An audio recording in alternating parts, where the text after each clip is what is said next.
I want to say it might have been like high school or college time frame.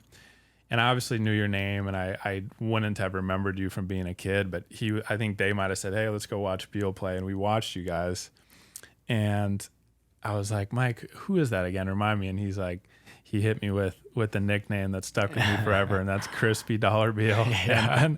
And I think it's well suited because you have a little bit of crispiness to your game, and I've always liked that about you. I remember watching that time, like I swear you were one of the first people I ever saw do the like jab step and like throw it the other way move. I don't even like know what that's called, if that's technically like a jab I know cross what you're talking about, exactly. Yeah, I don't know the name either, but yeah, I know exactly what you're talking about. Yeah. But so let's start there. Where'd you like get your like style from, or like did you pattern your game off anyone?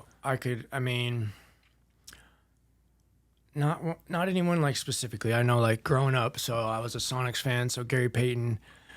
As far as like point guards goes, Gary Payton, Tim Hardaway, Jason Williams. I remember John Stockton a lot. And then who's gonna say a couple more, but I don't know. I don't know if I remember always like, I just hooped every day. I think I tried to copy moves, but it wasn't like after somebody. But yeah, I guess it was just probably all those guys. Mm-hmm. Yeah, because you always had the first step and like the jabs, and you still have that. Because even a couple months ago, I was like, dude, he hasn't lost a step at all. I got in decent shape for Hoop Fest. I played all right at Hoop Fest. I know I was trying to get back to the old days. I got pretty close, but I know the jab. My buddy's dad always talks about that. He's like, you got to put on a documentary, the jab series. For sure. But it did become probably I like it because if you can get it off the catch and you haven't dribbled yet, you obviously have more options. And I'm quick, but I'm not really that fast. So like my best, was like catch it, have dribble, have all three, look at your feet, and then go.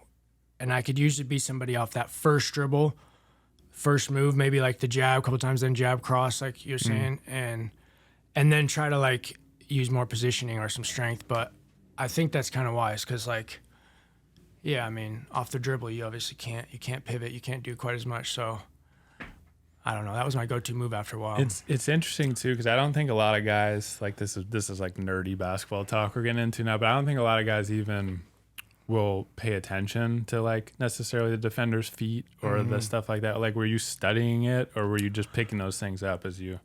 I just remember, I don't know when, but one of my coaches, or some coach just talking about, the front foot.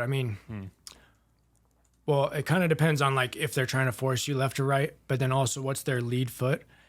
And if you go, so they have to cross their body. If you're already open, they're wanting you to go left, it's a slide here. But if they got positioning all the way like this, they want you to go left, but you can get over them having to turn. Like you kind of have them right there. So yeah, we're just like, I just got into a pattern, but I guess I was studying it kind of, but I just remember picking it up and then I just knew I'd look at the feet and then I know what to do.